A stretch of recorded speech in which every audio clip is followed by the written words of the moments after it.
Now, one thing I've found when playing this pinky rock blues, I call it pinky rock because we're using our pinky quite a bit, is that it can get very tiring. We don't always have to use the pinky and play these bar chords. Sometimes it's nice if we have two guitars to play another part that complements this pinky rock section, or we can just lay back a little bit more. So I'm going to show you how you can play a comp part or a part instead of that pinky rock section we just learned. We'll start off with A7. We're going to keep our triplet shuffle rhythm going with the right hand, and we're just going to accent.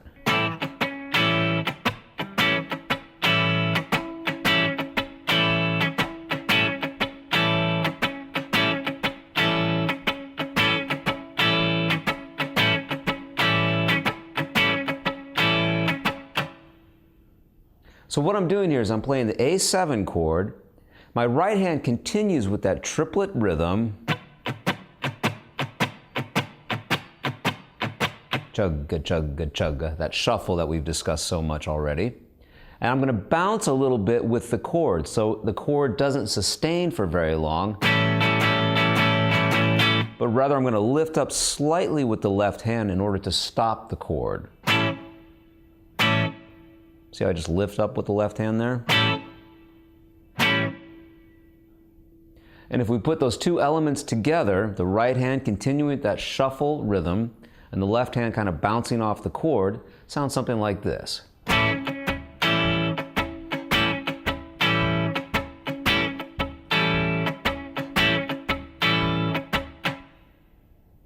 So we'll do this for the A7. When it's time to switch to D, we'll use a D9 chord. We've already learned this chord. We played it for our turnaround, F9 to E9. So here we'll just do it where the root note's on D, 5th fret of the A string. Form that same chord shape. And we'll have 2 measures of D.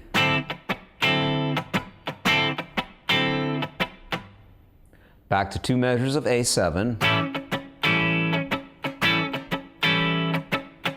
Now we'll have E9 for 1 measure, D9 for 1 measure, and then our turnaround, 1 bar of A7, and then we'll strike the A7 once, and then end with F9 to E9.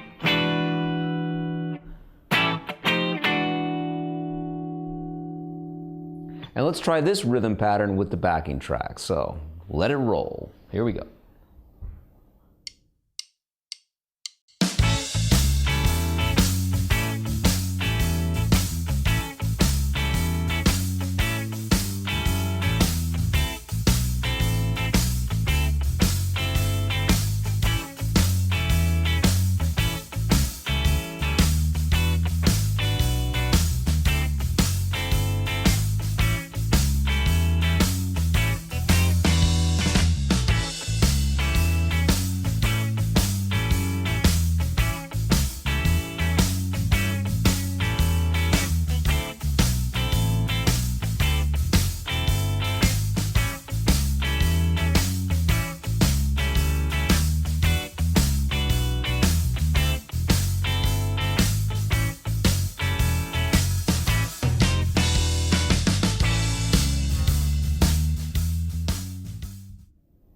All right, so now we're going to take a look at another way that we can comp our way through a 12-bar blues rhythm in the key of A. For this one, we're going to have a few new techniques. One is going to be a hammer-on, and the other thing is we're not going to start on the downbeat where the foot hits the floor, but we're going to start on the upbeat. This is known as syncopation. So this will be syncopated. The riff sounds like this. 1, 2, 3, 4, 1.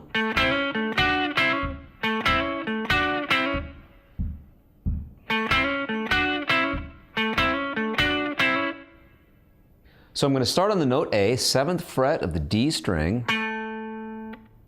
I'll play on the 5th fret of the G string and the B string, and then hammer on to the 6th fret of the G string.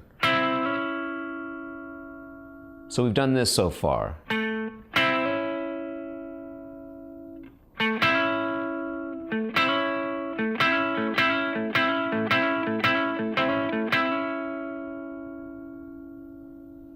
After doing that hammer-on, we'll go back to the note A, 7th fret of the D string, Now with the third finger, we're going to pivot and cover the 7th fret of the G string and the B string. Back to the 5th fret of those same 2 strings with the hammer on to the 6th fret of the G string. So here's what we've done so far.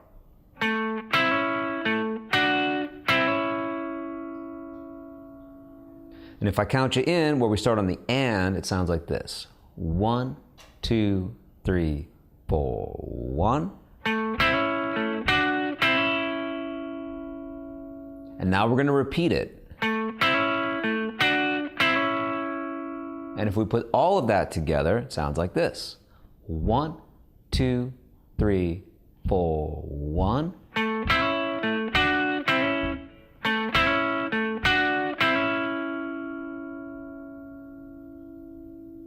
And let's play that entire phrase 2 times. 1, 2, 3, 4, 1. Again.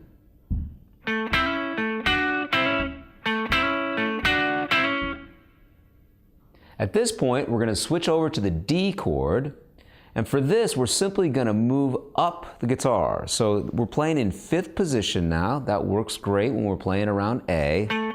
The root note being here on the A note, 7th fret of the D string. Now we're just going to shift into 10th position. The root note now is D on the 12th fret of the D string, and we'll play the exact same riff.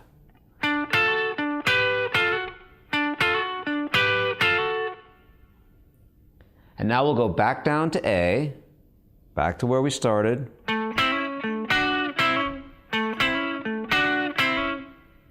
And now we're up to E. So for E, we'll simply slide up into 12th position, so go all the way back up.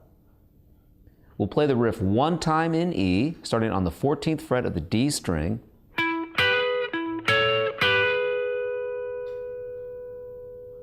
And then move back to D, down 2 frets. And then back down to A. We'll play this 1 time. And then in the last measure, we'll start off the same way we've been playing the riff, but we'll end with F9 to E9. So the last measure, 7th fret D string, play our hammer-on phrase, and then F9 to E9. So here's the whole riff, nice and slow, all 12 bars. 1, 2, 3, 4, 1.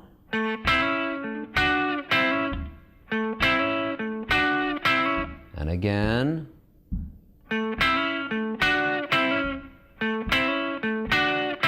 Now up to D.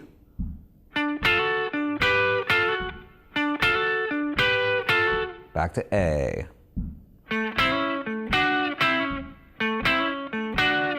To E,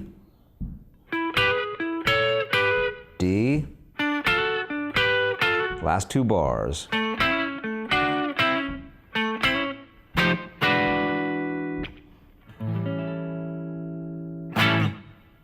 So now let's try this up to tempo with the backing track. So feel free to jam along. Here it is with the backing track.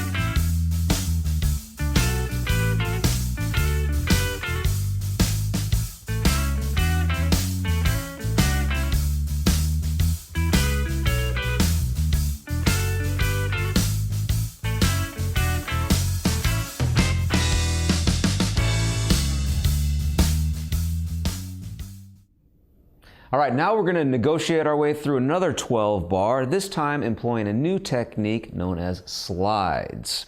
Just as the name implies, we're going to slide into some of the notes now. The riff will sound like this.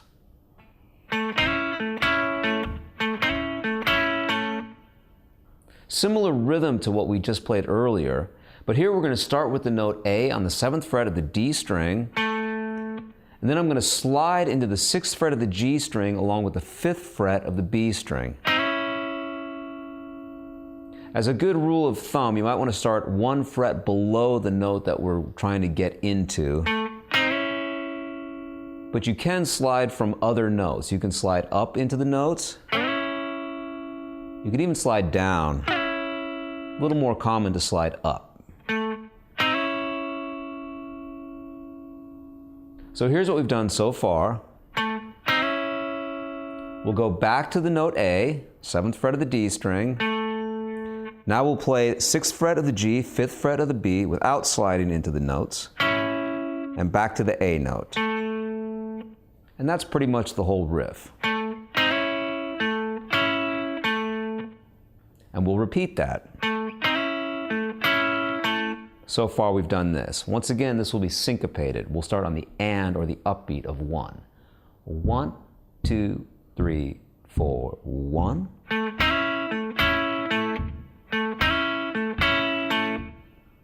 And now we'll play that whole thing again.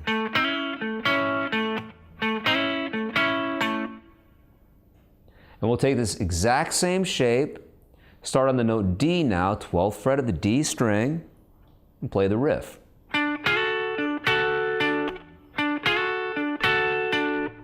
Back down to A.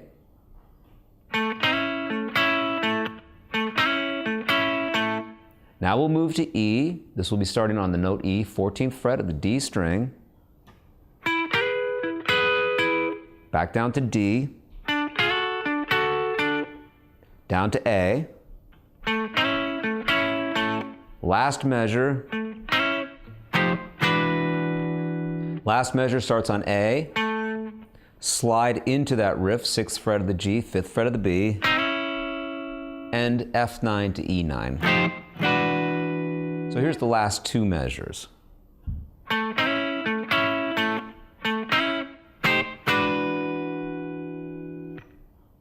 And now let's put all of this together along with the backing track. So here it is with the track.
All right, we're going to learn one more rhythm for this 12-bar blues in the key of A, and this time we're going to expand the fretboard a little bit. The riff will sound like this. 1, 2, 3, 4, 1.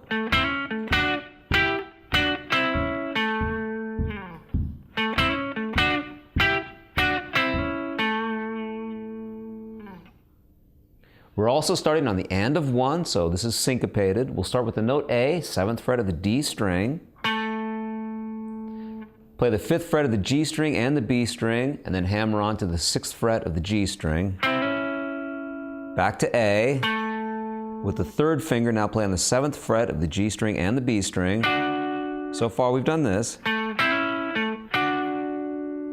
Now we're going to shift positions. We'll play 9 on the G, 8 on the B. Back down to 7G along with 7B. Play the 5th fret of the same 2 strings, this time hammering onto the 6th fret of the G string. And finally landing on the note A, 7th fret of the D string. And if we put all of that together, we've just done this. 1, 2, 3, 4, 1.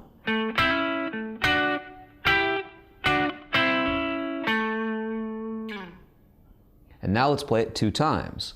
1, 2, 3, 4, 1.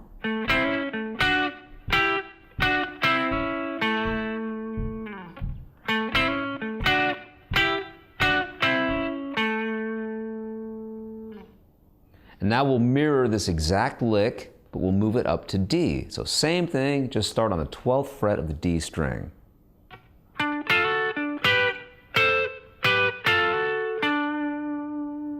After doing it 1 time, we'll move back down to A.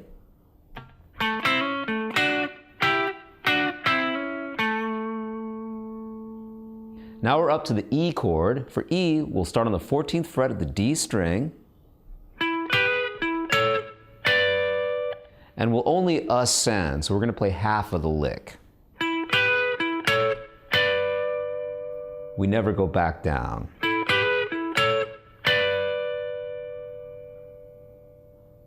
Now we'll start on D. And for the last 2 bars, we have the turnaround, so down to A. Ending F9 to E9.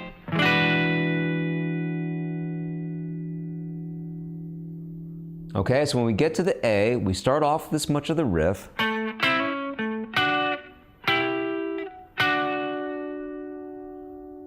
But this is where we end in order to play the F9 to the E9. So once again, here's the last 4 measures. 1, 2, 3, 4, 1.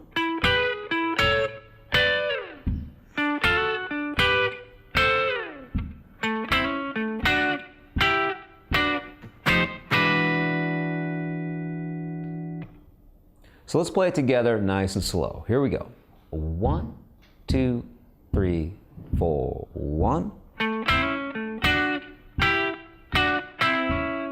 And again.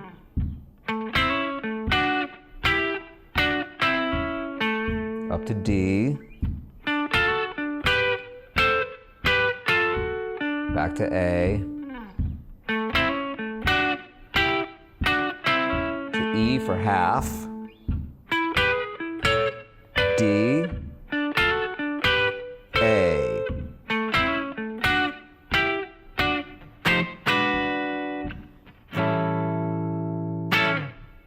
And now let's try it up to tempo with the backing track.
Okay, so there's a lot of ways to play through the rhythm of a 12-bar blues. We did this in the key of A.